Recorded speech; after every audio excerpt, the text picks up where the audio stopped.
Welcome to the Cryptonaut Podcast. I'm Mark Storrs, and with me as always is Cress and Rob Morphy. Thank you for joining us as always. The socials, the Instas, the Twitters, the Facebooks. Join us there. Come talk, come hang out, come post pictures. We love it. Ratings and reviews are very important for this podcast. We appreciate every rating and review. You be sure to do that on the iTunes and the Apple Podcast apps. And this week, we got something real fun that we're going to be doing. Classic Stone classic. Crypto fun. Yeah, absolutely. I think this is what, I mean, we cover a lot of pretty obscure, whether it's aliens or cryptids, but this is probably like one of the most famous ones that we've done so far, I think. I would dare say. Yeah, so without further ado, let's get started this week with the Flatwoods Monster. It is so on. The Mothman is far and away the most famous cryptid to hail from the great state of West Virginia. But just 12 years earlier, in the waning days of the summer of 1952, a group of courageous boys and one mother would have a harrowing encounter with a massive monstrosity so bizarre that by century's end, it was destined to become a global pop culture sensation that would eventually rival even the notoriety of Point Pleasant's notorious avian anomaly. Indubadilly. That Darn. Is a mouthful, Robert. It is. Jeez. And you know what? You were like a true. You just mounted Everest in our presence.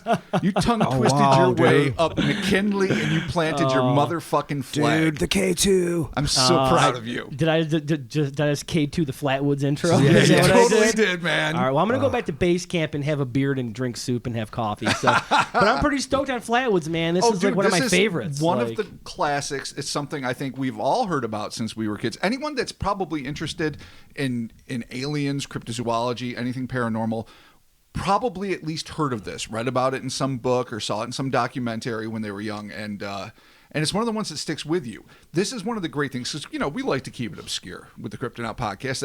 That's our jam. That's what we like to do. This is both.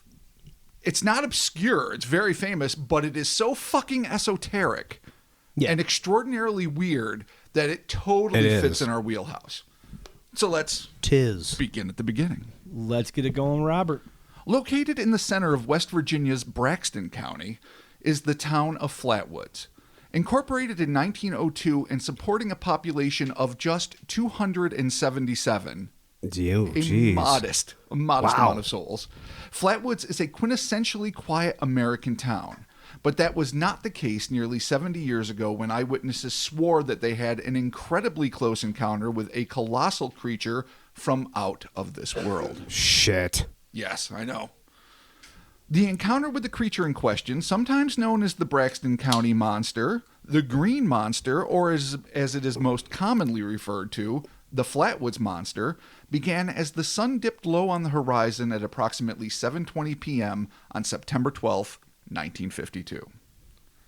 It was an unseasonably warm day, and 13-year-old Edison Eddie May, that's a tight name, along with his 12-year-old brother Freddie, 10-year-old neighbor Tommy Heyer, and two unnamed boys were playing football in a local schoolyard.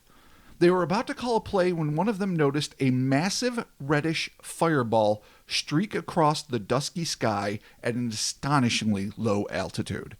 So it's fucking laser blast. That's what it is. It really is. It's to me. You know what? It's evocative of 80s movies where things are just bucolic and Americana, and it's kids playing touch football, and then you hear that whistling and the rip of the sky, and the flaming ball starts descending, and it's fucking very Spielbergian. Oh, Spielberg is the tit.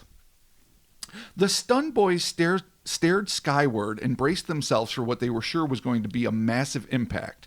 But instead of crashing, they were astonished to see the glowing ovoid object execute a series of precision maneuvers before making what appeared to be a controlled landing on a wooded ridge adjacent to a nearby farm owned by one G. Bailey Fisher. While the object managed to avoid a full-on collision with the hill, its weight was nevertheless sufficient enough to rattle nearby homes and inexplicably cut off radio waves in the area for about 45 minutes. Now, I don't know much about seismology, but I know unless it's knocking down radio towers, it probably doesn't usually fuck with radio waves. I don't know. I wouldn't think so. But, when it's some anomalous shit, you never know. Yeah, I don't know much about magnetics. And, No, none of us are into, what's the word? Science. Yeah, exactly. That's why we are the Kryptonaut Podcast. It's called pseudoscience for a reason. we like it. We're just not good at it. Exactly. That's how I feel about math. That's how Yeah. I feel about a lot of things. We're all big fans. We just can't execute it. No big deal. Cannot show our work. No, not Ever. at all. No. Excited by their strange sighting, Edison, Freddie, and Tommy sprinted to the Mays home and excitedly informed their mother, beautician Kathleen May, about the arrival of the anomalous object. Tommy, despite all rational analysis of the UFO and its movements, hoped that it might be a meteor because he had been told that such a find could prove valuable. Ah, see, thinking about that cash. Yeah, he Keep is. thinking about He's that, all that about cash confidence. flow. Yeah. You got to be at that time. But Yeah. then, the meteor that makes the precision landing. But who knows? Maybe Tommy's like us. Not It's taking fun- a it's It's side. just funny not his that was strong like a suit. viable thing that you taught your kids back then. Yeah. Like, Billy, Look for listen, meteors. Yeah. if you see that thing, you chase it down. Do you know how I know that's true, though? We're all getting new shoes. Because Stephen King wrote about it in The Lonesome Death of Geordie Verrill. The first thing that redneck bastard in that, what was it, the second part of the Creep Show yeah, that's right. Yeah. anthology Yeah. Forgot about was that, like, yeah. meteor, and he has these fantasies about selling Yeah. it to a professor Yeah. and he's going to make money and la Yeah. la la. So apparently this was a commonly held thought. Yeah. Probably not so much anymore. Literally meteors are valuable. Right. If you find an intact meteor, you can make bank. So I can get like a Tesla if I find one. I can just trade a meteor for a Tesla. Probably more, depending Cool. how big. Sweet. I'm getting a Tesla. Yeah. All right, let's do it. All right, there you go. We're going to go New meteor agenda. hunting this summer. Mark needs a Tesla. Needless to say, Kathleen was incredulous of the boy's tale, but her skepticism vanished when she stepped outside to see a slowly pulsing red light that would occasionally emit a series of 3 flashbulb-like bursts several hundred yards away near the top of the ridge. So she steps out of her house, And she sees it. and she knows it's on. All right. Kathleen was convinced that something had gone down beyond the crest of the looming hill, just as the children had asserted. But what was it? It would be 5 years before the Soviets would launch Earth's first artificial satellite, Sputnik 1, so whatever it was had to be a plane or some sort of natural or astronomical phenomenon. Now, of course, she wasn't thinking to herself, well, Sputnik's not going up for 5 years. It's just that there were no artificial fucking satellites at Yeah. that point, so that We wasn't got even part 5 of it. years of Sputnik. What is this shit on the ridge? What is Yeah. going on? Get the gun. We're going meteor hunting. Kathleen knew that they had to find the answer to that question and assist any pilots that might be in jeopardy, assuming it was a plane that went down. A solid move. Yeah. Knowing that she could use another adult's help in this unplanned expedition, she sent the boys scurrying to the nearby home of 17-year-old Eugene Lemon, a member of the National Guard and the proud owner of a large and sadly anonymous dog. Eugene was instantly intrigued by the task at hand, and, armed only with a flashlight, he gathered the growing troops and proceeded to lead the party up the shadow-shrouded hill. In addition to Kathleen and her 2 sons, the group also included 14-year-old Neil Nunley and a pair of 10-year-old neighborhood kids, Ronnie Shaver and Teddy Neal, who had also seen the strange object come down. So now we're in full-on explorers, Stand Yeah. By Me, talk about fucking 80s. Yeah, it's the Goonies are together You and got, they're going you to got like a fucking... little child army together. Oh, totally. You're ready. It's got always an a child army. Yeah, he's And got they're an going to army. march up that hill. That's right. Save Astoria. There you go. Fight the squid that you never saw. I always want, why did Short Round lie? That always broke my heart a little. Yeah. It's like, you didn't fight a squid. You had an amazing adventure. Why are you lying about an octopus? Yeah. Little did I know as a child, Short Round, and I know it wasn't Short Round. He was Gadget or whatever the fuck they called him. Oh, yeah, in yeah, Goonies. Data. Data. He wasn't lying. Think, The right? fucking editors did Data. him wrong. Yeah. But I digress. Still pissed about that squid. Oh, yeah. I'll Absolutely. never get over it. Eugene's big old dog, that's a quote. We don't know his name, but we know he's a big old dog. Big old doggy. Enthusiastically frolicked alongside the impromptu posse, and as they neared the base of the ridge, it eagerly ran ahead, disappearing around the curve of the shrub-smothered knoll that was now completely bathed in the continually pulsating red light. So they're getting near the top of the hill. There's trees, over the crest of the hill, there's still that pumping red light. Okay. And Happy Brave Dog is like, fuck this. Dog Let's see what's takes going off. on. Because dogs have courage. Maybe not a lot of brains, but a ton of courage. Within moments, the group heard the dog barking hysterically, after which it began to whine with the sound of unmistakable fear.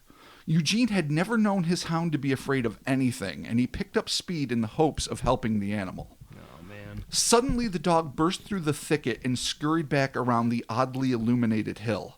The animal was trembling and had its tail tucked between its legs. Eugene almost certainly realized that whatever his faithful companion had seen, it must have been truly unnerving. Yeah, when the dog's bailing on you, man, not a good Dude, sign. I don't know. Dogs run away from kittens, ducks, fucking hamsters sometimes. Like, Dogs can Like, be seriously. easily freaked, yeah. but if this one has a reputation for courage, let's give it the benefit of the doubt. But yeah, you're right. Yeah. It seems likely that some of the younger kids also understood that this expedition might not be all fun and games.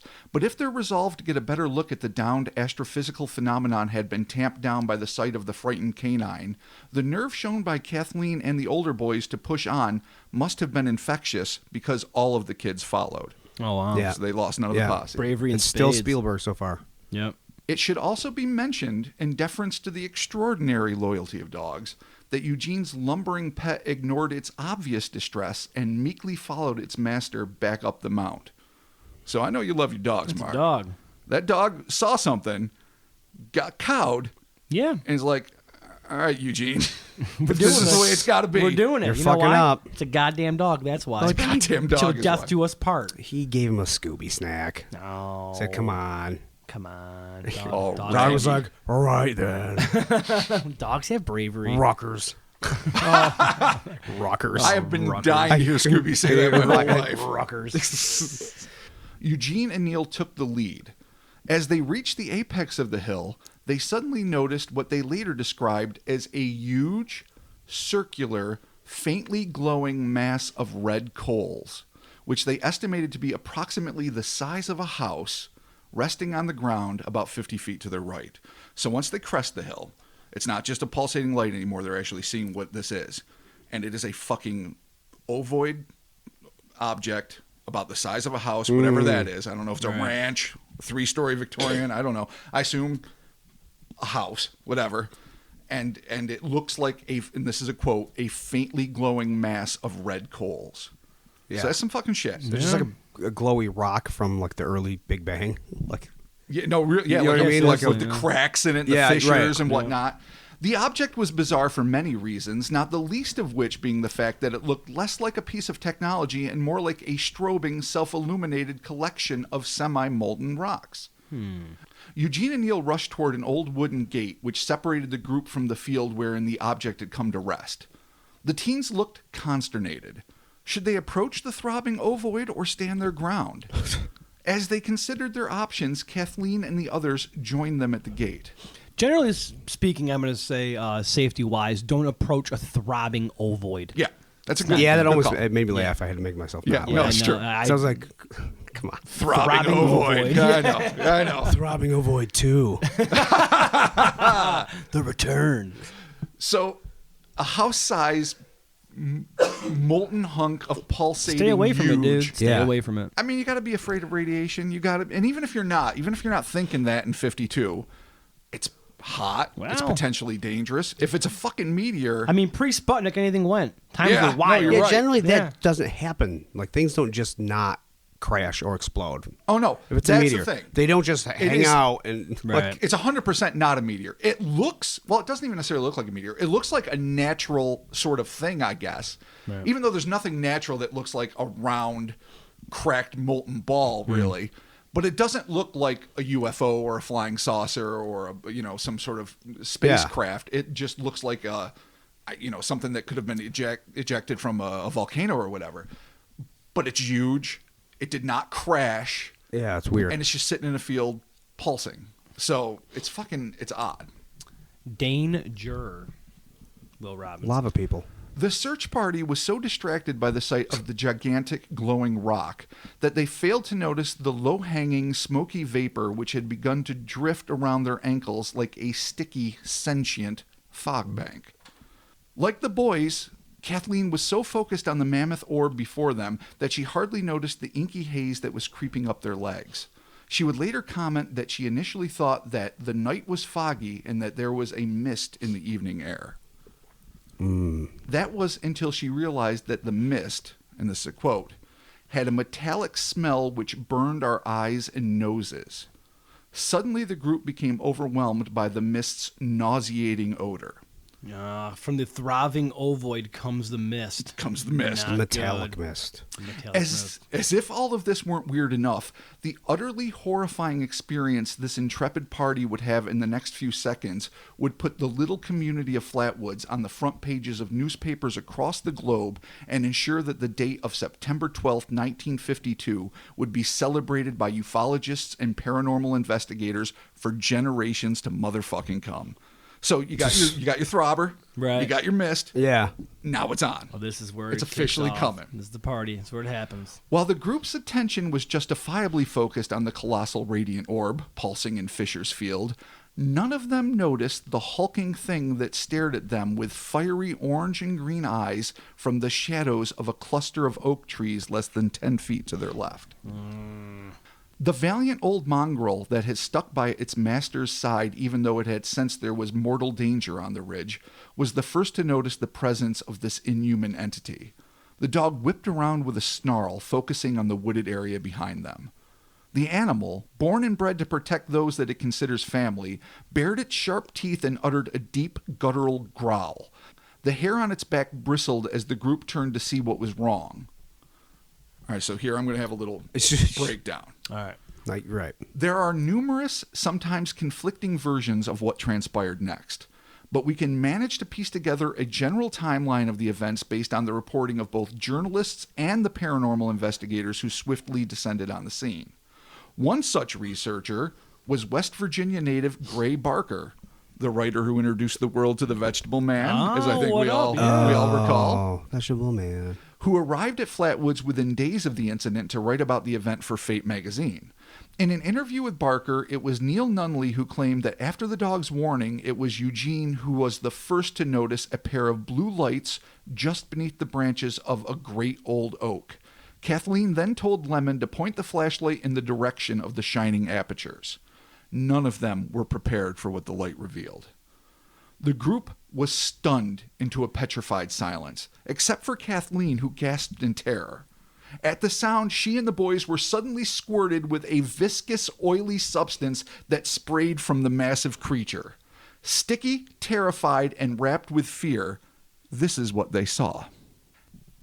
Hovering over a foot above the ground near the base of the oak was a gigantic 10 to 12 foot tall figure with a round, metallic, blood-red face, which was surrounded by a pointed hood that looked like a slightly curved spade from a deck of playing cards. Kathleen would later describe the entity's lower portion as being reminiscent of hanging drapes made from metal pleats. Pale blue beams were emanating from the thing's glowing eyes, which seemed to oscillate in color between orange and green. So the eyes are orange and green, but they're shooting blue beams.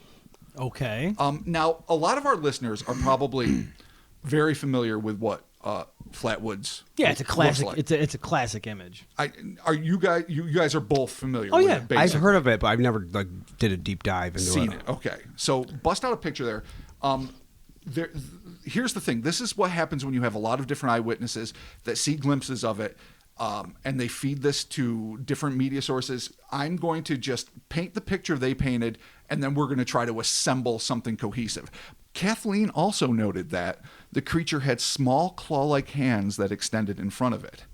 On September 15, 1952, an article in the Charleston Gazette attempted to describe the monster based on eyewitness accounts.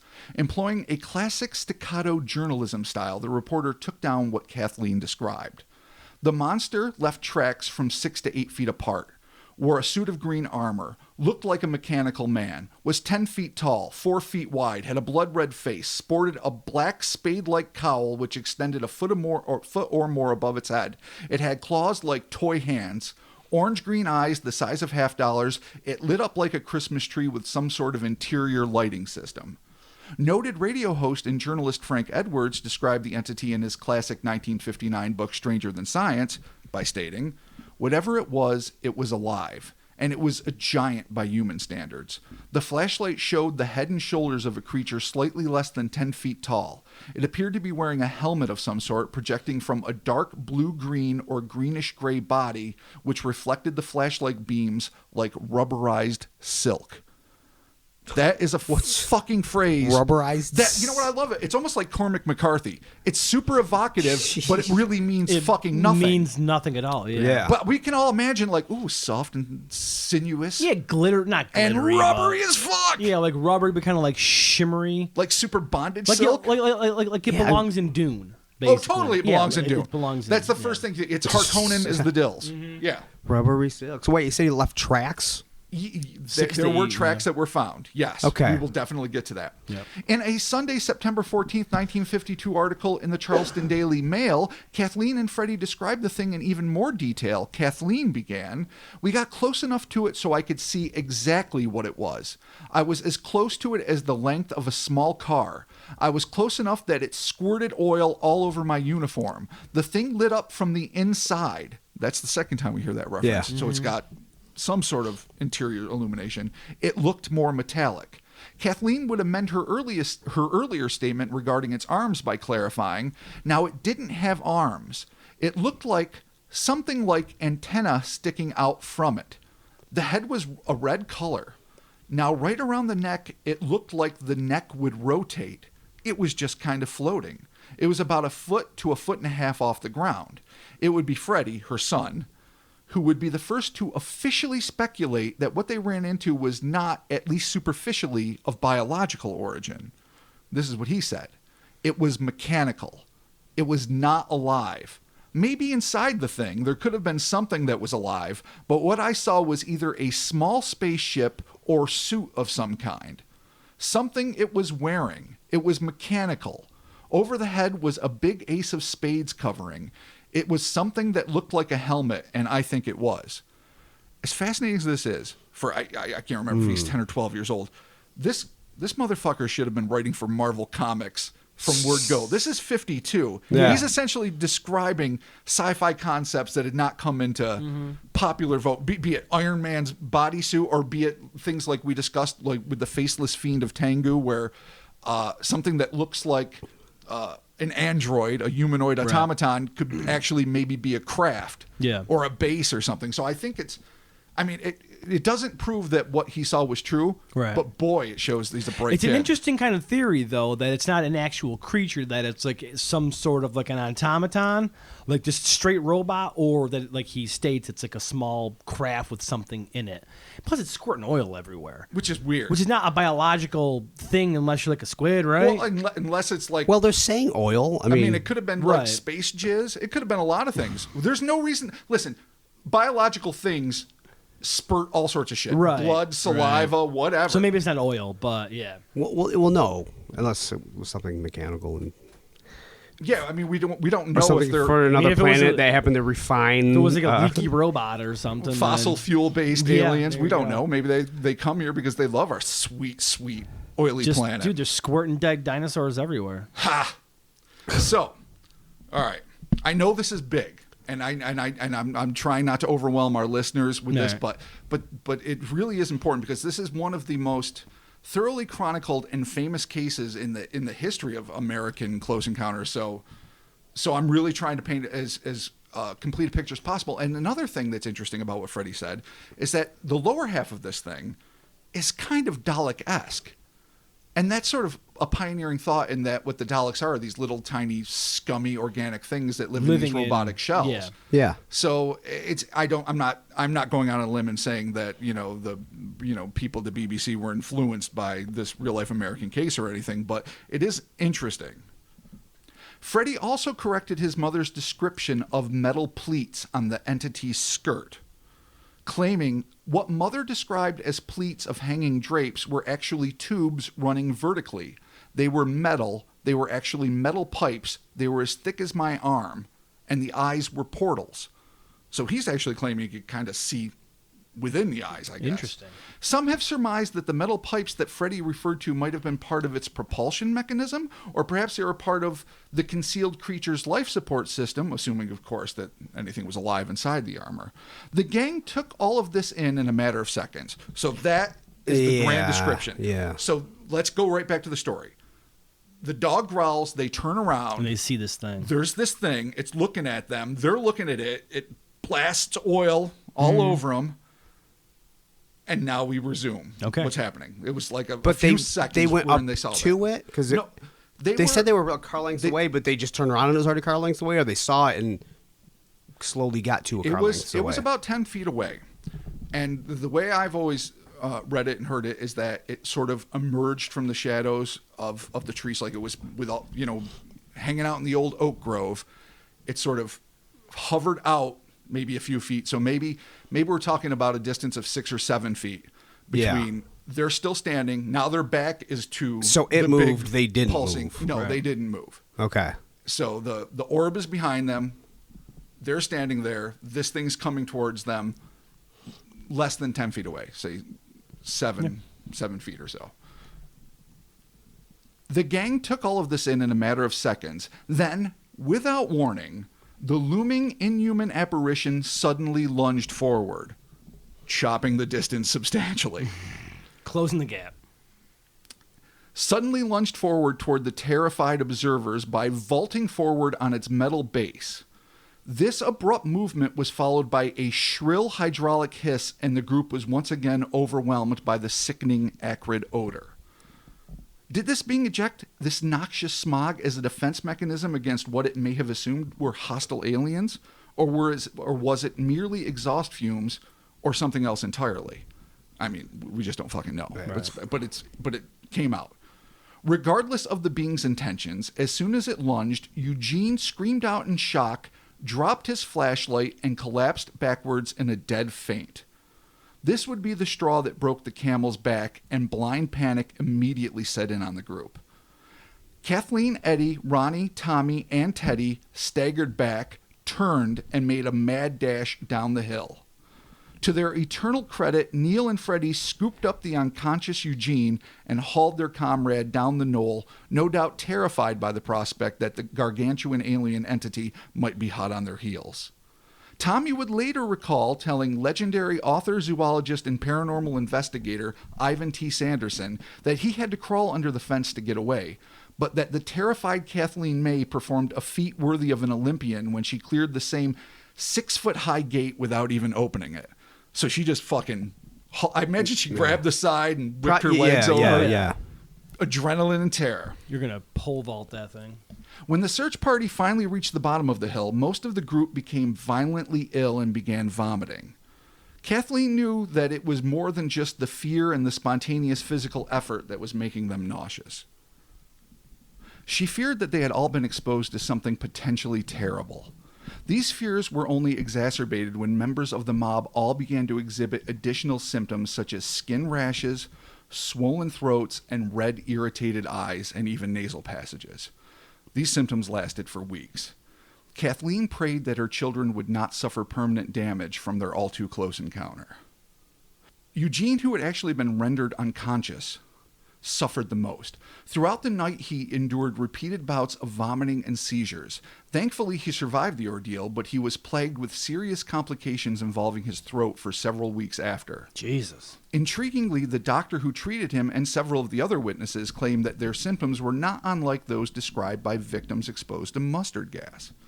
Tragically, Eugene's stalwart pup would allegedly expire just 2 days after the incident. Oh, man, the dog didn't make So it? Tuffy, big old faithful, Damn it. lumbering mutt who was by his master's side the whole time, but who also was at ground level for the fucking scum mist. Yeah. Shit. Apparently. Now, again, some of the shit might be apocryphal.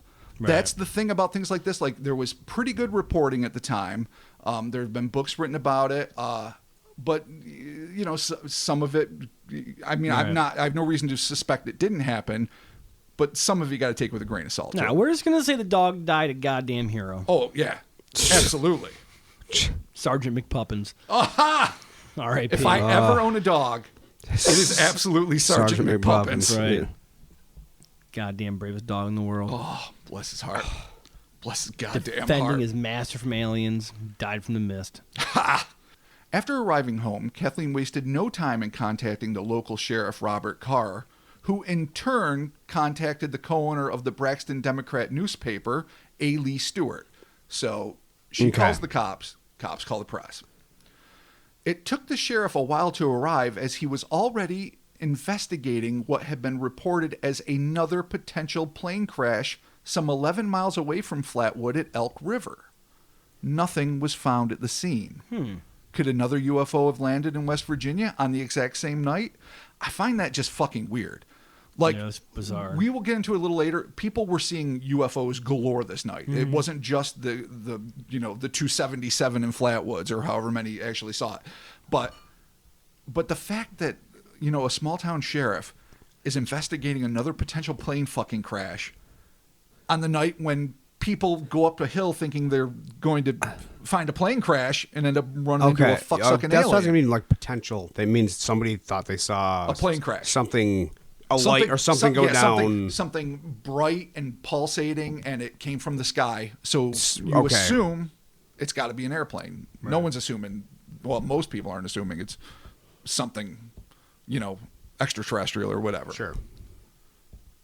There was even a report from a farmer on a hill adjacent to Fisher's property, though several miles away, who claimed to have observed a brightly lit spot on the hill where the UFO had allegedly landed for an extended period. That is to say, the hill that Kathleen and the kids walked up. Yeah. Somebody some miles away saw lights up there too. The witness was too far away to see what was causing the bright light, but feared it might be a wildfire. No, not crazy speculation, just good neighbor. Sure. To do right. When he grabbed his binoculars, the red illumination instantaneously disappeared in a flash of white. A resident of nearby Birch River, Bailey Frame, reportedly spied a bright orange ball circling for approximately 15 minutes over the zone where the entity was seen. After orbiting the landing site, the orb abruptly shot off towards the airport at Sutton, where the object was also reported. So again, Bailey Frame, completely separate witness, sees an orange ball hovering over where they saw the Flatwood Monster, and that shot off, went towards Sutton, West Virginia, where it was seen there. So this just piles on and on. It's almost like the Mothman case, where it's more about the layers. Right. And I'm not even, It there's keeps no way we connecting. can possibly do it all justice tonight. So we're gonna be like a Monet painting. We're just gonna dapple here and there and just make this happen. When the sheriff finally arrived at the foot of Fisher's Hill, the entire neighborhood had turned out, and it seemed as if the tiny town of Flatwoods had been consumed by a carnival-like atmosphere, with a buzz in the air and rumors spreading through the gathered throng like wildfire.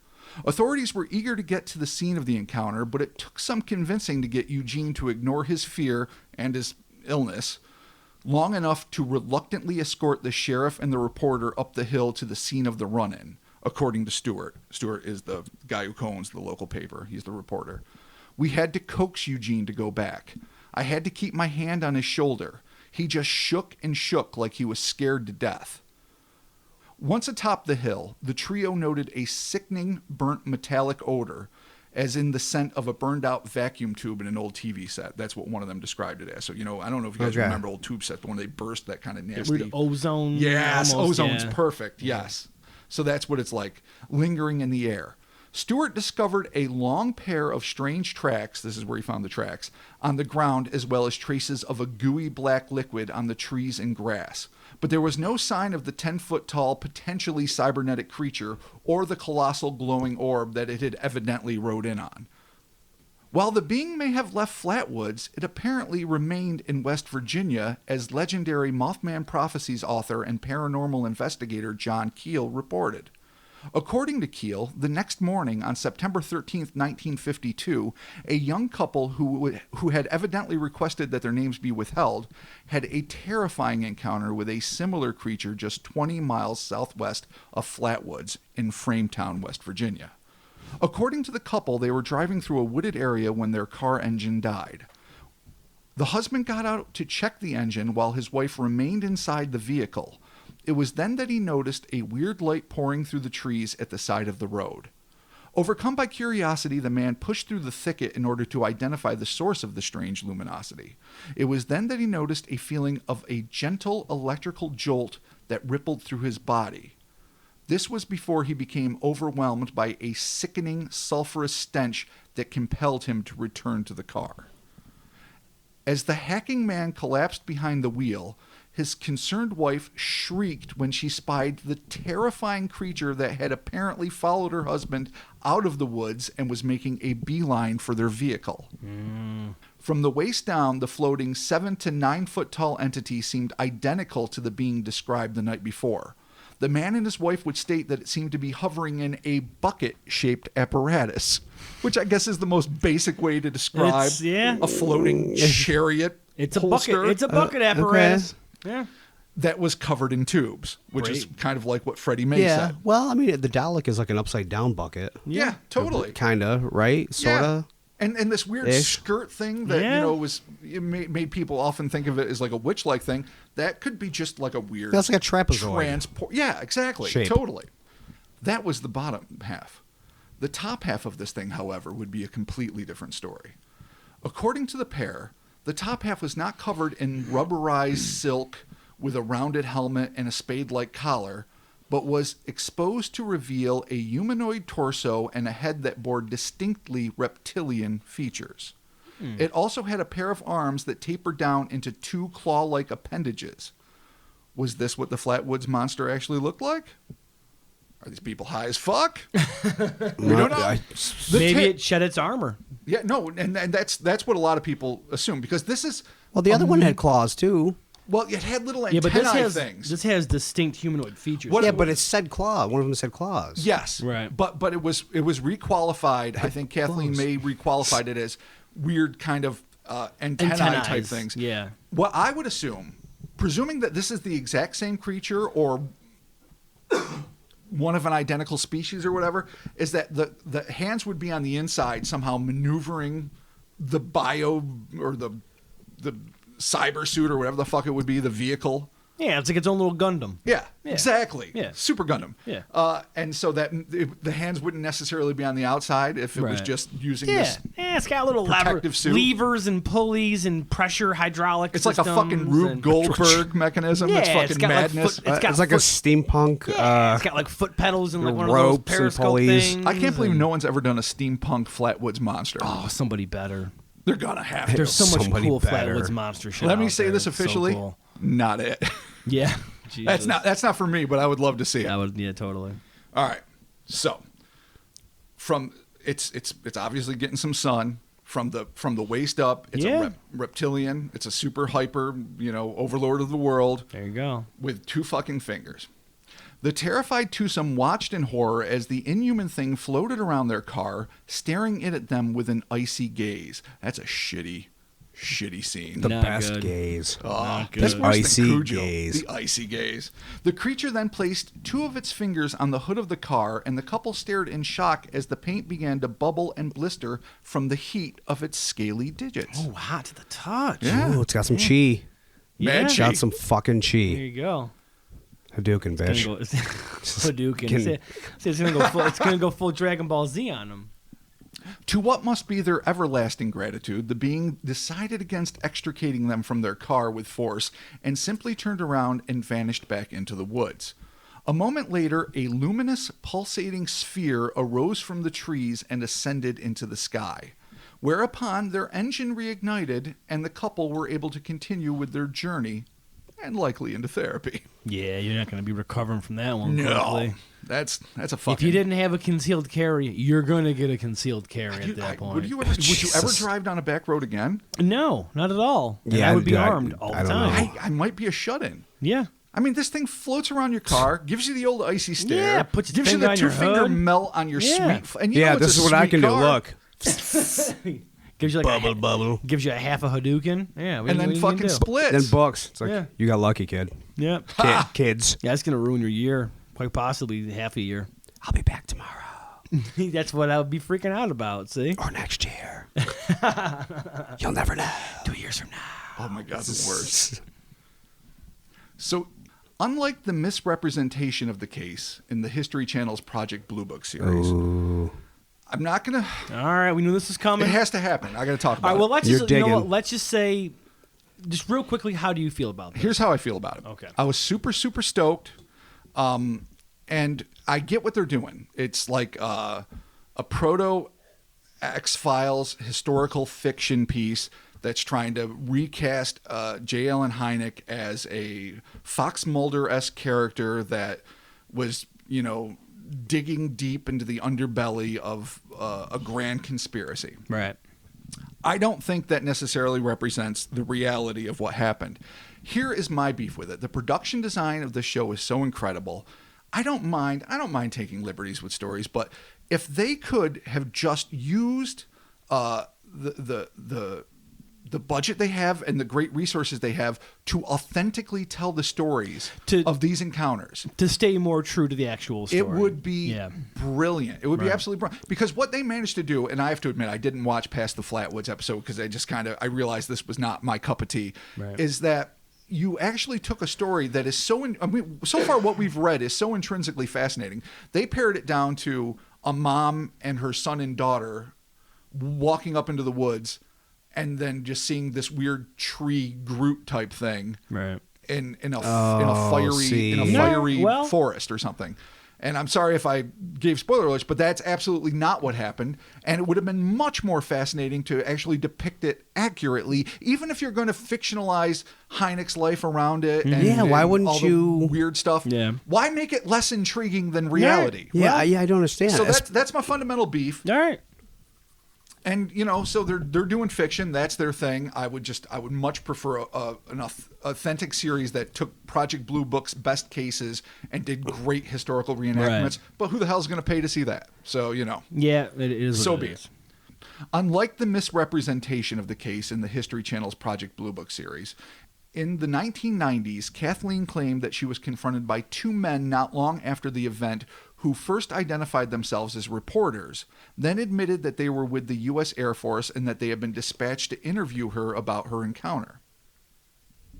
It would be these two plainclothes government investigators who would lay down the theory based on a genuine astronomical phenomenon and a throwaway line in one of Stewart's newspaper articles about a witness who could have seen an owl. It was a joke he threw out at the end of the article. What he basically said is that these people looked genuinely terrified, but maybe they saw an owl. And so... they took it as not sarcasm or exactly. satire And it or was whatever. totally like tongue-in-cheek, absolutely. That's a suspect owl. These two men claimed that the event was nothing more than confused observers spying a meteor, chasing it up a hill, then being frightened by an owl in a tree, whereupon mass hysteria took over, making the group physically ill. End of story. That's a stretch. That's a stretch. It's a I real agree. stretch. Of course, this dismissal ignores the pulsing red lights seen atop the hill by multiple eyewitnesses, as well as the vibrations that went through the area after the object landed. It also neglects the fact that scads of observers also claimed to have seen the UFOs in the region, including a sighting over Washington, D.C. This is a weird little subnote, wherein 12 small UFOs apparently positioned themselves in a horseshoe formation around the glowing super orb to protect it. As it was reported, it was listing as if it had been damaged. So one eyewitness in Washington, D.C., or multiple maybe, claims that 12 smaller, I guess, I don't know, like helper orbs surrounded this thing. Repair drones. Yeah, something like that. And helped usher it into West Virginia.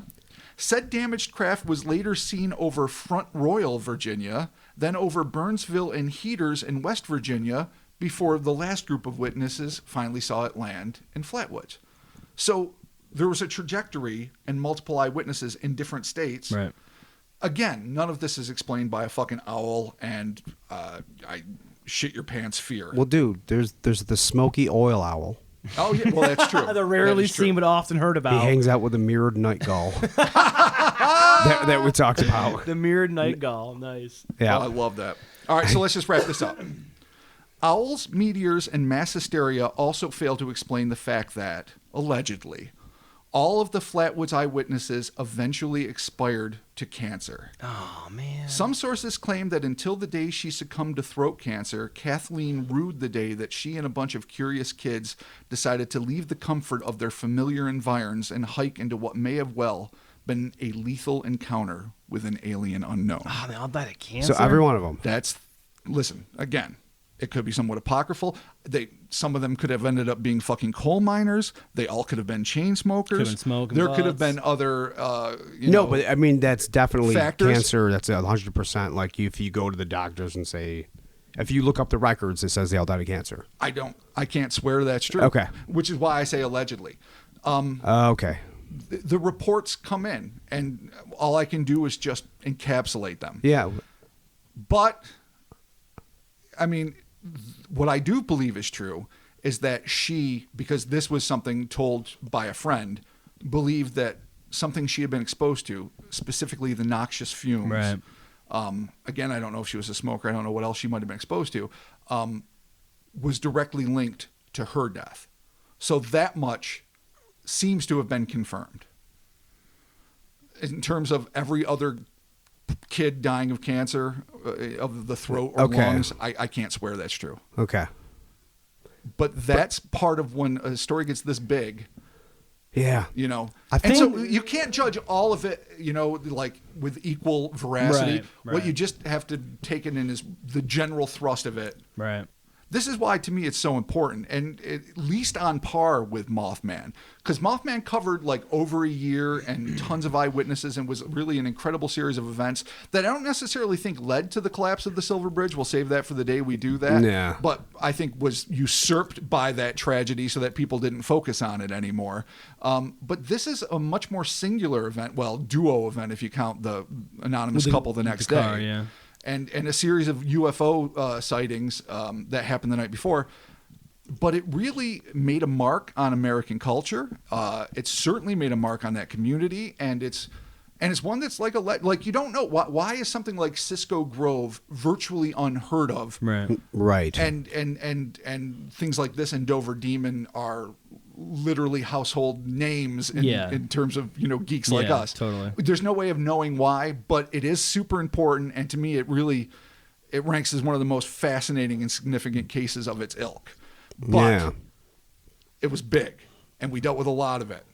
But let's try to distill it down to its basic form of something went down on a hill, and it was not a meteor, and it was not an artificial satellite, and it was clearly not a plane, because if it had been a plane crash, it would have been described. Right. A lot of people saw it. A lot of other people had their houses shaken by it. People lost transmission of their radios. So something absolutely landed.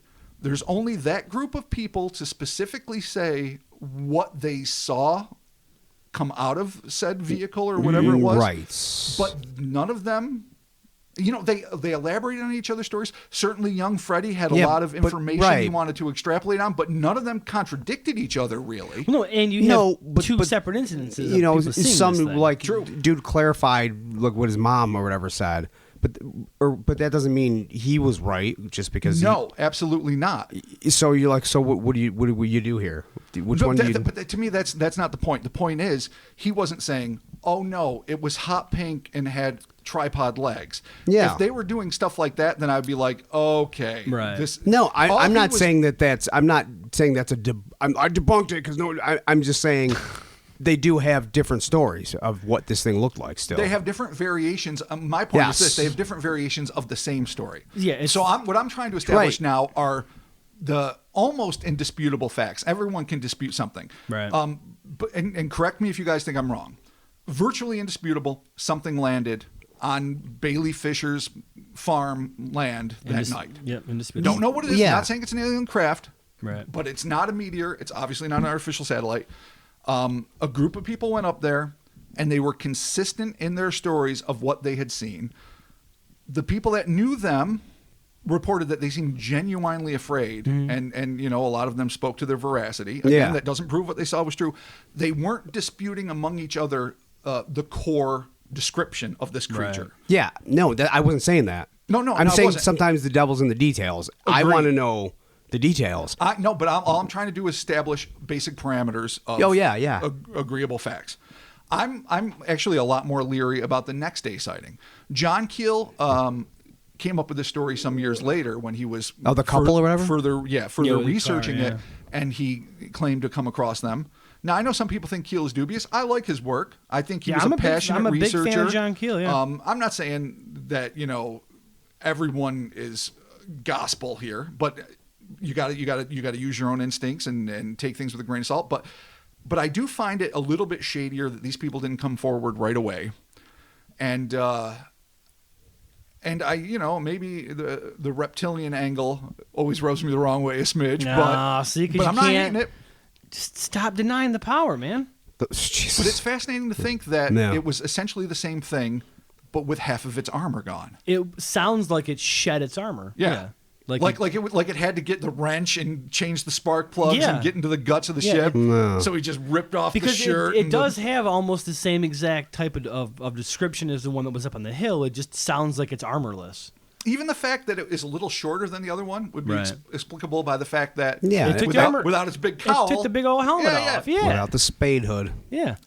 All right. It's got like the big classic Iron Man head on, like the old school Iron Man, the big clunky Iron Man. Clunky early Marvel. All right, so can we agree that at least ostensibly something landed and a not insignificant group of people, I know a lot of them were children, were fairly consistent in their description of what they saw? No, I think that's all indisputable. Then where do we fucking go from here? Because even I'm like overwhelmed by this. I mean, the way that I look at it, I'm a little bit biased because this is probably one of my favorite possible alien encounters ever. Just say they ran into a goddamn alien, and in fact, it was some sort of mechanical suit that it was wearing. Hence, the sighting, the day after. In some ways, I mean, it's too sci-fi for its own fucking good. I'm trying to. I love it too. It is super sci-fi, but the writer in me is like Jesus Christ. Yeah. This should have been written by Heinlein. I'm not saying that doesn't make it true. Right. In fact, in no way does it negate what's going on. One of the reasons I think so many people are fascinated by it is because of all the pluses in terms of so many people seeing the UFO and the consistency of the witness statement. I think that especially, but it's fantastical. Yeah, with this case though too, there is so much corroboration with it, with people seeing stuff in the area, like whether it's from across the field from the guy in the hill or whatever, and then everything from going up the hill to to seeing it to the noxious gas to the throbbing ovoid. I mean, this is one of those cases that I'm 100% on board with it. I'm just that happened. Well, here's the thing. That's some real shit. Oh, yeah, none of us think that it didn't happen. Besides what happened. The Blue Book guys were saying, I mean, I know Joe Nickel, legendary skeptic, he went up there, decades later, and he further put out the idea that they had seen, there were meteors that were tracked on that night. That's a bona fide fact. He said they saw the meteor. They assumed it landed when it just went over the hill, and in its trajectory. That it doesn't in any way explain the lights up there or what attracted them to it or the shaking or anything else. They went up there, and in their heightened sense of, I'm simplifying things here, paranoia, they saw an owl in a tree and got overwhelmed and assumed it was an extraterrestrial creature. But to me, that's actually harder to buy. Yeah, and owls, owls are fairly decent sized, but they're not as big as the description of the Flatwoods Monster or have anything even close like the Flatwoods Monster. Maybe... Nor are they jizzing oil all over people when they get startled. Yeah, maybe, I guess. Or shadow-wise. Yeah, metallic-y, smoky. Yeah, there's any smoke happening. Maybe shadow-wise with the spade head or whatever, I could see that, but... That's one of the wicked pissers, and I'm not going to go... That's such a stretch. I'm not going to go stretch. Down the rabbit hole of dissing the Project Blue Book series anymore, but in the actual show, they made it a point to show that the Flatwoods Monster had these frilly appendages that went, east and west out the side of its head, so it could tie in with the explanation of owl. And it's like, you sons of bitches. Yeah. That is not what it looked like. But anyway, that's I think the owl angle is a farther stretch than an actual alien. I well, do too. honestly, Well, yeah. but because you don't follow. Seriously. You No, might I know. follow, No, if you consider the story, sure. Yeah. If you follow a meteor up a hill, but so what? I mean, I think we all have seen very large falling stars. Oh yeah. Yeah, totally. Ones that like, made to you the a little point where- scared. yeah, a little bit scared, like in the pit of your gut. You're like, Yeah. oh shit. You're not stopping. You're not stopping. Yeah, It's over. It's exactly. over. Yeah. I'm It's waiting over. for the thud. I'm waiting Yeah. for the fucking, Yeah. the back blast, like all those nuclear test footage things where the house gets torn to shreds Yeah. around you. Yeah. And you don't. It doesn't leave a lingering glow on a fucking hillside. Yeah. No. It doesn't land as big as a house. No. To me, it's just too much. I don't think any. Again, I always talk about in these terms. I don't think any of them really monetized it. I don't think any of them exploited it to any great advantage. So I believe something happened. Now, I'm not saying that the eyewitnesses were 100% accurate in everything they described. Freddie's eagerness to. It's definitely a suit. That's the hubris of a child. That's like, I know what I saw. Oh, This yeah, is yeah. what it is. And you know what? God bless him for it. But it doesn't make, as Chris pointed out earlier, that any more authentic than anything else. It is Yeah. just a strange, large, floating thing. And it makes sense in that if we go to another planet, we wear a spacesuit. We wear something yeah. that is environmentally protective for us. Now, if the next day sighting is to be believed, apparently it doesn't need to be protected from our environment. No, It's just it can shed its armor. it's sweet body armor so that it, I don't know, can survive the onslaught of yokels or something. I don't know. People that would be angry at it and try to shoot it. Special armor for West Virginia. Yeah. There you go. Okay. Yeah. Maybe. But so But then again, so back to the tracks. It said it left tracks. Like 6 to 8 it feet said apart. they yeah. found tracks. Oh. Nobody saw it leave any tracks. I was gonna say because everyone sees it floating, so like, what tracks could it have possibly left? I mean, it's who's to say it couldn't drag on the ground occasionally? I mean, we've all seen. That's what I was thinking. Yeah, that but was nobody, dragging. hovercrafts. right, but nobody saw saw that. it, They no. just saw it floating. We've all Okay. seen hovercrafts. Hovercrafts drag on the ground, float above the ground. Come on, hovercrafts. Like the sand, like the desert speeders in Star Wars. No. Did you like, ever see like a hovercraft like like the on big the water? inflatable thing from the end of Rumble in the Bronx? All right, yeah, never mind. That Like is a hovercraft. Like one of them swamp boats, right? No. Dude. No, not like a swamp giant, boat. like a They land inflate, blimp. and they have Let me this, talk like- in terms you understand. It's never- a fucking You've land You've never air seen one? land sea No, blimp. I have. All right. Okay, you mean like a swamp boat? Like a swamp boat. You mean like a land speeder? You mean like David Copperfield going across the Grand Canyon? Nice. No.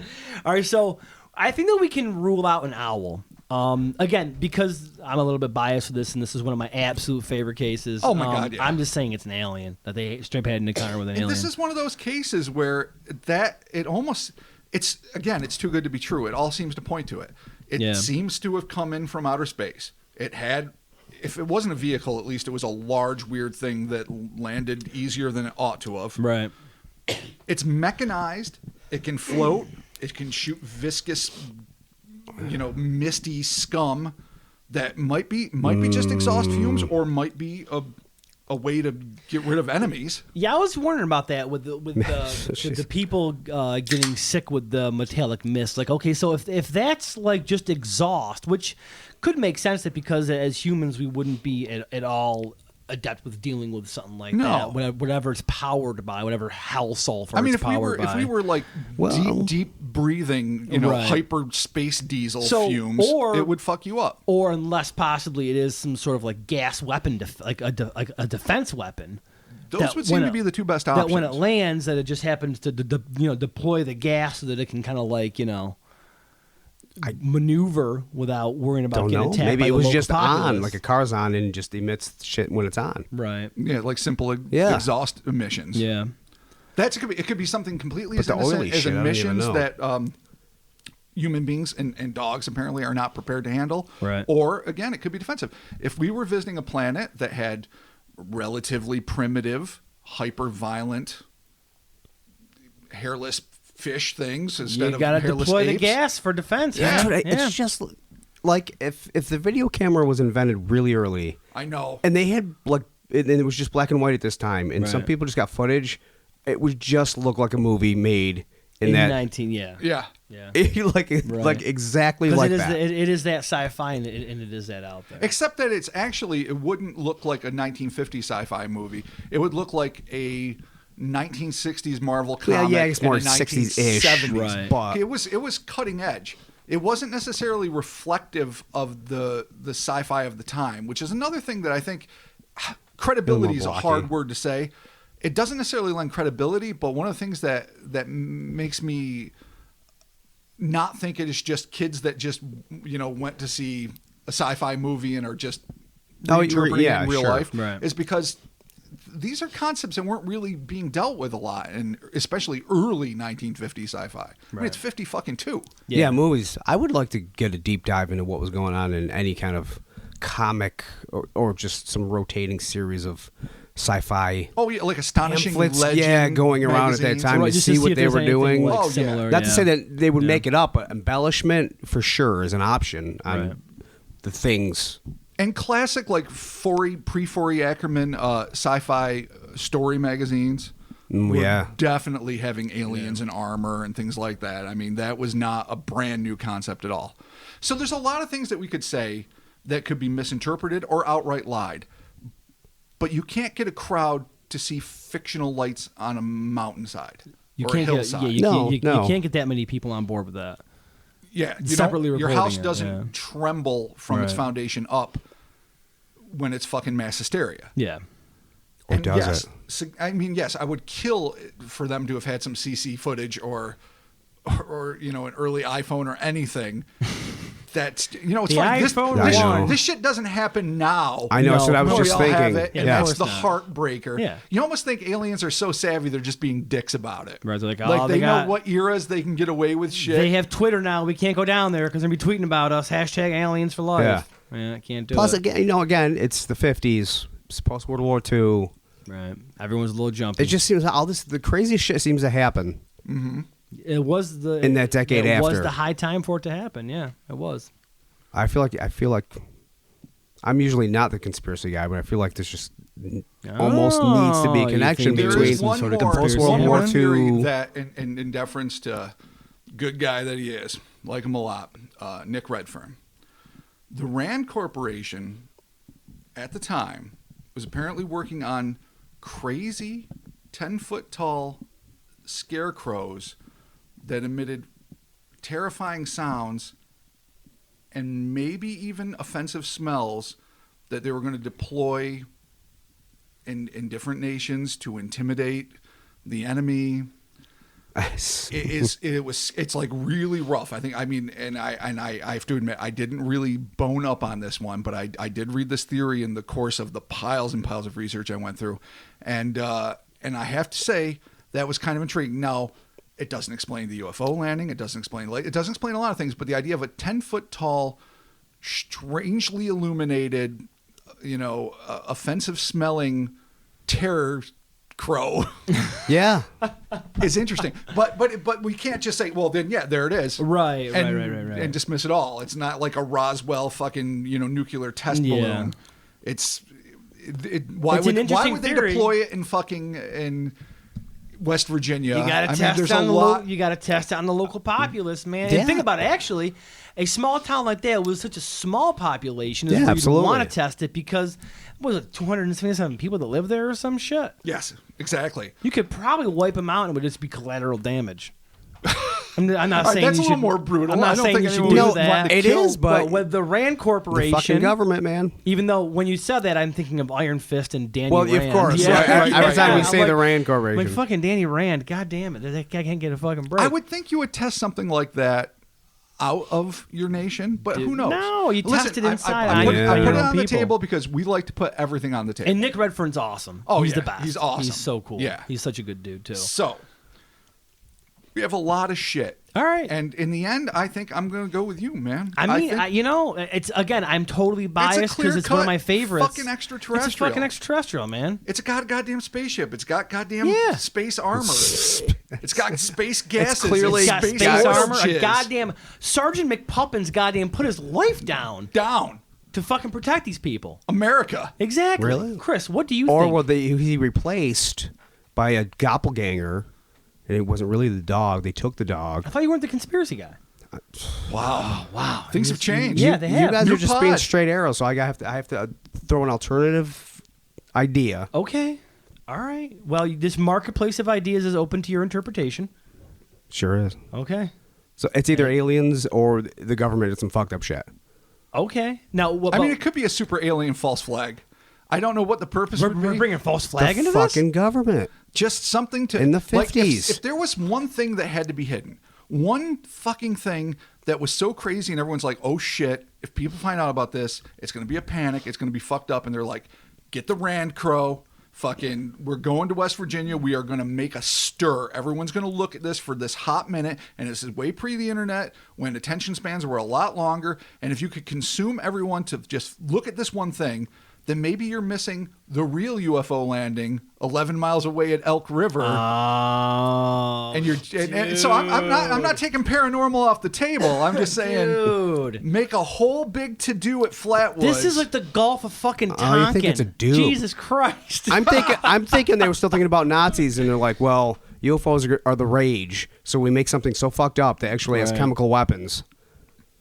Yeah. I'm sure they wanted to militarize So- UFOs if they could. Oh, yeah, absolutely. All right. So, but now Chris is on board with alien and or conspiracy theory here. Yeah, So, which all right, is- we're close to being Fucking- together. It's most exciting thing that's ever happened. The Yeah. conspircy theory angle is pretty interesting. It's not the question. I think they were doing fucked up shit in the 50s. dude, Like, 100% the they government is to this day doing fucked up shit. Yeah. So I mean, I 100% believe that. Okay, could it be?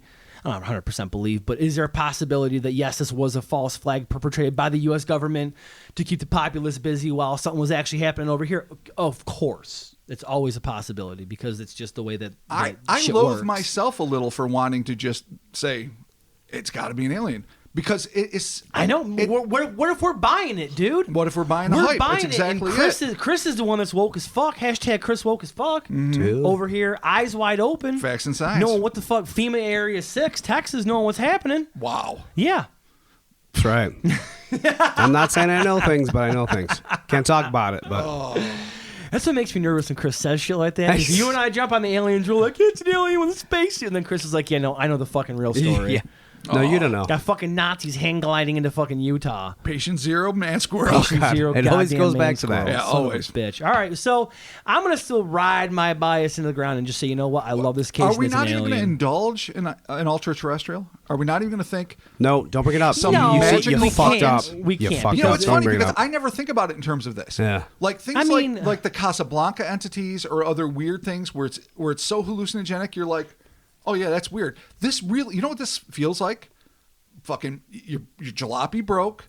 You had to fucking land in some shitbag ass water at the fucking south end of the Milky Way to fucking tool it up. People are coming up staring at you. You have to gas them away. You're not necessarily even trying to kill them. You're just like, get the fuck out. You have to, take off your helm and everything and get in there and get into the guts of your ship and fix it. And then you fix it and you go. All right. It feels like a standard, straightforward. Yeah. Your ship broke down. You're Fix stranded. it up. Yeah. Your little fucking repair drones could only do so much. They helped you land safely Right. in West Virginia, Maybe. but couldn't fix it for you. And then a day later, you're up and on your way, and those creatures were never here before, never Right. here again. Not like repeaters like Greys or Nordics or Reptilian. Well, if it is a Reptilian, just a one-shot deal. Right. Just got stuck here, had Possibility. to do some Maybe. shit, There it now is. I'm out. Or they were just an escort, and they were actually supposed to meet government officials, and they got the wrong landing area. Oh, see, they were supposed to go to DC and they didn't. They fucked up. They were supposed to pull a That's Valiant why people Thor. saw them there. They just overshot Yeah. it. See. Wasn't God damn it. wasn't Eisenhower president in 52? I am so bad at history. You shouldn't bring up questions that we can't Yeah, answer. why I did know I, because- why did I know- just embarrass 'cause we're us? bad. You know We're who was bad at not in stuff. 52 was Bill Clinton. I know that. Yeah. Or He was was it not Truman? president. Washington I have wasn't. No I idea. think it might Let's have just been narrow it Truman. down. Dude, when I was born, Ronald Reagan was the president, and that's where I start. Oh my god, that's so funny. He's my George Washington. That is the worst Jesus Christ. thing ever. Oh my That's where I God. All start. right, I There can't do it anything is. with that. All right, so there you have it. Thank you for joining us for the Cryptonaut podcast. That is our take on the Flatwoods Monster. Actually, Rob and I were talking about this before we on our way to the pod. We were watching these Small Town Monsters. Yes. Flatwoods episode. Absolutely. Which is available on Amazon Prime. Totes. And check it out. Actually, it's pretty fun. It's got Fun. It's got a cool Absolutely. recreation to it, and they interview a couple of the kids actually that are still alive. They interview so wait, two of everyone them. didn't die of cancer. No, I think that they were maybe two, maybe a brother, maybe a younger kid, but there was one of the actual kids on there, like he was older. So check that out. That's on Amazon Prime. It's the whole Small Town Monsters is actually pretty cool. It's a pretty good it really series. is about time travel, and Neil Nunley. I don't mean to single you out. They just knew, the time cops knew he's going to be like the Could super be. Hitler, and so this is all one big grab ass clusterfuck to give him cancer before he could fucking have the triple Holocaust. Sorry, Neil. You're just the only name I could remember offhand. Wow. Damning. Jeez. Damning, Robert. I know. Damning. It could have been Edison, but come on, Edison. You never know. He's cool. Yeah. So yeah, check that out. As always, the social medias, Instagrams, Twitters, Facebook. Check us out there. Ratings and reviews. Stick around. We got a couple of reviews to go over. You can do that on the iTunes, the Apple Podcast apps. Also with our Facebook page. CryptonautPodcast.BigCartel.com. We got stuff for sale, Bobby. Absolutely. We got some enamel pin sets for $13. We got some koozies. Beautiful, I might add. I marvel at them all the and, time. I look at my set and I'm like, oh, those are awesome. Actually, I gave a set to my father today. Oh, yeah? Yeah, he was pretty stoked on it. Right on. Yeah, he was super excited about it. So, Is- yeah. So yeah, check that out. The CryptonautPodcast.BigCartel.com. Also to TeePublic. Be sure to check out our TeePublic shop. We've got some T-shirts and all kinds of And let us know apparel. what shirt you might want, because Yeah, totally. we're in a unique position where, Mark is a fabulous fucking designer. I can draw. Chris will create accompanying music for your shirt. Yeah, I have nothing to do with shirts. Well, we all Unless have you our want me skill to. set. Chris is gonna make I'm your just saying, shirt musical. Yeah. We are uniquely positioned to create things that there might be a desire for. Sure. All right, there. We're Well, lucky that if we're you got three something, let us talented know. men that can fill a lot of roles. Also, too, speaking of things that were created, shout out to our buddy Nick Littlefield on Instagram at I Really Love Pixels. He printed up. Fuck yeah! He printed up our Batwing logo, Batwing which logo is that's one of now the an enamel pin, Yeah, he printed up a super huge copy of it, like a life size Yeah, copy. 3D Yeah, dude, print. it's dope. 3D printed. Yeah, Oh, it's it's so plastic. dope. It's awesome. Like It's so literally, you cool. pulled it out. I'm like, how do I put this on my chest? Yeah, Like seriously, dope. I'm like, how do I do this? Yeah, I know. That's How clearly am I what gonna it's fight meant crime for. with this Yeah. immediately? Yeah, you should definitely. Again, he's on Instagram. It's at I Really Love Pixels. Also, too, you can see we post up some of his work. Recently, he put up a phenomenal prototype stuff. for the pool pyramid. He also has the Octosquatch 3D toy. He has like a whole Squatch series. He's got the Space Penguins of Discumbia. He's got the Space Brains of Palos Verdes. Right on. Nick does awesome 3D work. Oh, it's check phenomenal. out his work. It's so cool. We got and of course, thank you, Nick. Thank you for everything that you've Absolutely. done. And there's a couple of projects that we got working on out with him in the future that he's going to be working on with us. So Awesome. So yeah, it'll be pretty cool. So there you have it. Stick around for the ratings and reviews, and we'll be talking to you soon. Bye. Keep your eyes to the skies, Oh folks. yeah. And Trust nothing. run. Trust no one. Run away. When you see a UFO, think, who's trying to kill me and why? That's right. What am I going to do in what the future? gas is aboard that ship? I Yeah, know. exactly. What noxious? Is it just stink, or is it fucking just devastating Is it stink? just stink or devastating stink? We'll be talking to you.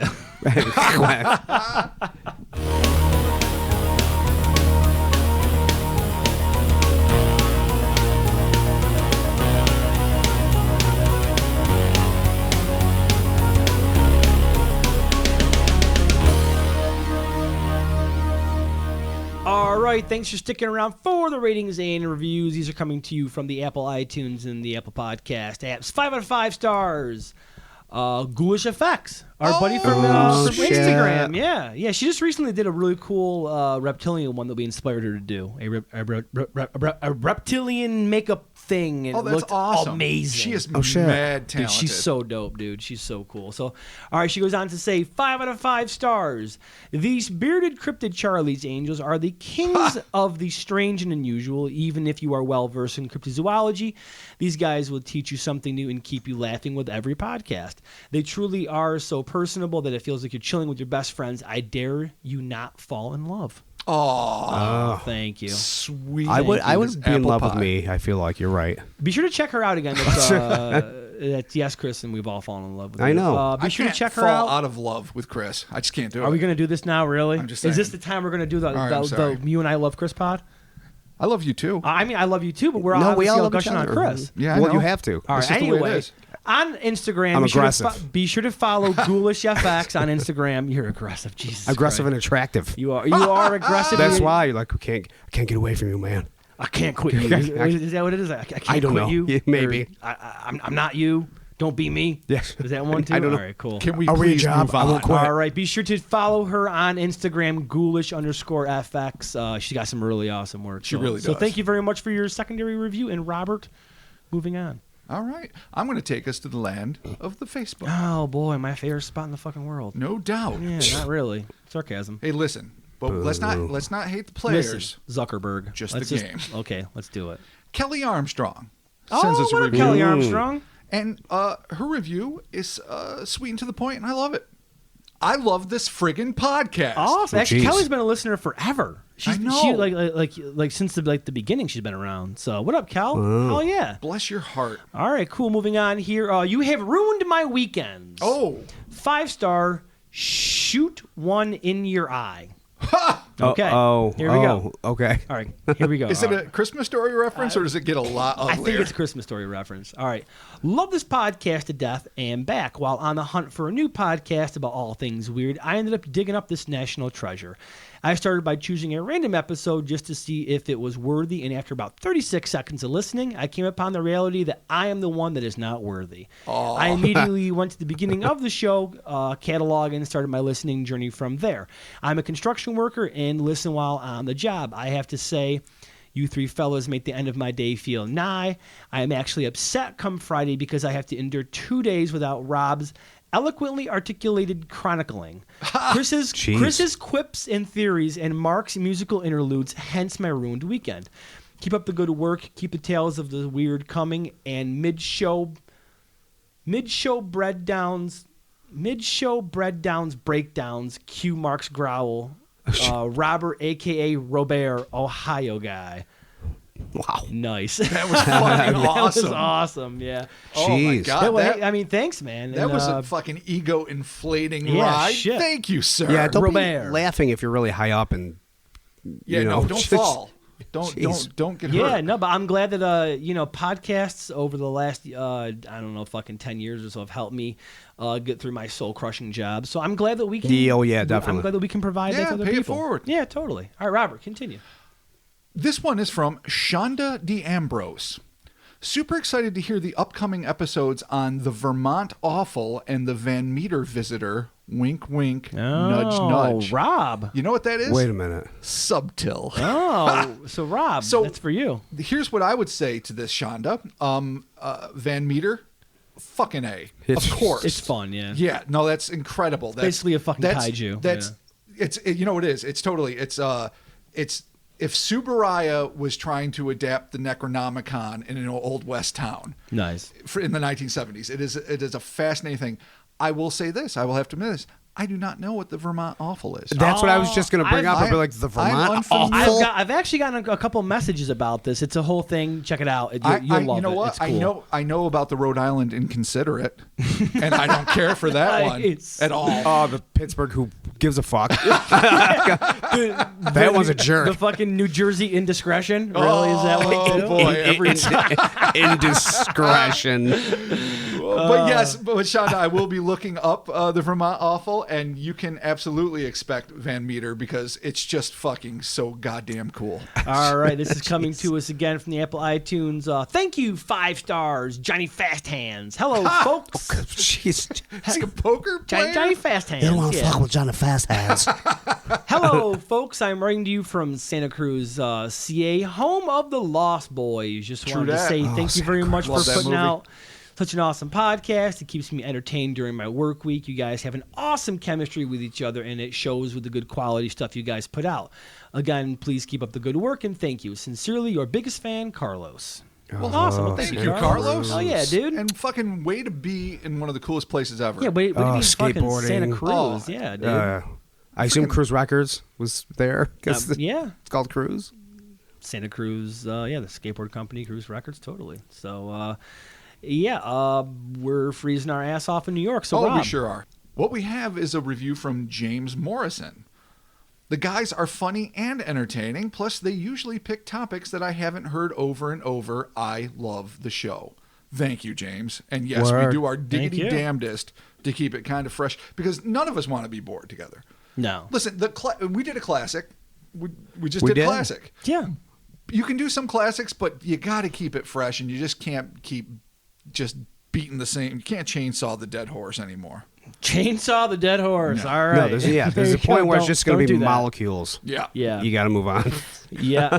All right. This is gonna Don't be atomize the dead horse. Don't atomize the dead horse. This is gonna be our last review here, coming to us again on iTunes, Apple Podcasts. What can I say? Question mark. 5 stars. What's really going on? Question mark. You flipping guys are super duper. I Jeez. can't help but just listen to every science fact episode over and over and flipping over. Don't stop. Oh, can't stop, won't stop. Can't Yeah. stop, won't stop. Live No by the threat. gun. There it Hey. is. It's literally what I love to do most. Yeah. Yeah, so cool. There is the ratings and reviews for this week. Thank you to everyone that left us a rating and review. You can also leave us one on the iTunes and the Apple Podcast apps in our Facebook page too, and we will read them. So thank you very much, and we'll be talking to you soon. See you later. Bye. You guys are the best. Secondary bye. Oh, It's always a sad goodbye, the secondary goodbye. Yeah. Because the first goodbye, we know we're going to be back. Right. But then the second goodbye, it's like, oh. And then there's the tertiary adieu. See you next week. God damn it. All right, we'll talk. Stay safe. Bye. All right, so a couple weeks back, I ended up getting the flu real bad. Yes, I do. So I was hung up for 4 days or whatever with the sweats and just it was terrible. It was the worst flu ever. So one of the days I was sick was Monday when I had to put the pod up. So, whatever, I just hobbled out of bed, just got the pod going, this and that, posted it up. So whenever we put a new podcast out, we go on Instagram. Well, I go on Instagram and I put up a picture of, whatever. And this is for the Hampton Rays Bays, or the Hampton Bays. The Hamptons Rays Bays. The Hampton- It is a tongue twister. The Hampton Bays Rays.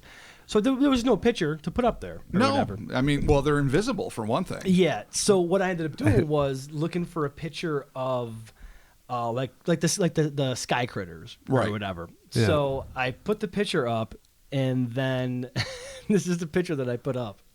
Okay. Oh my God. Well, all right. So all we got is a bunch of comments about kind of looks like a nipple, man. Oh my God. Yeah. It is the great sky nipple. areola. And when you look at Fried it, egg. it's completely a nipple. Oh, It's, totally. Of all the possible sky critter pictures that I could have gotten, one like that, I went for the one that just looks like a weird Morrissey cover. Jesus Christ. So I'm in bed with a fever, just fucking dying, and I'm looking at Instagram why is everyone talking about nipples? What the fuck? And then I go look at the picture, I'm like, oh, you son of a bitch. Really? You did So- what you could. Yeah, it was pretty funny though. God I got a bless kick out of ya. it. So thank you all for the nipple comments. That's definitely appreciated. I gotta chuck a lot of it, and quite a lot of people liked it, and quite a lot of people commented. So there you go. Fucking nipples. All right.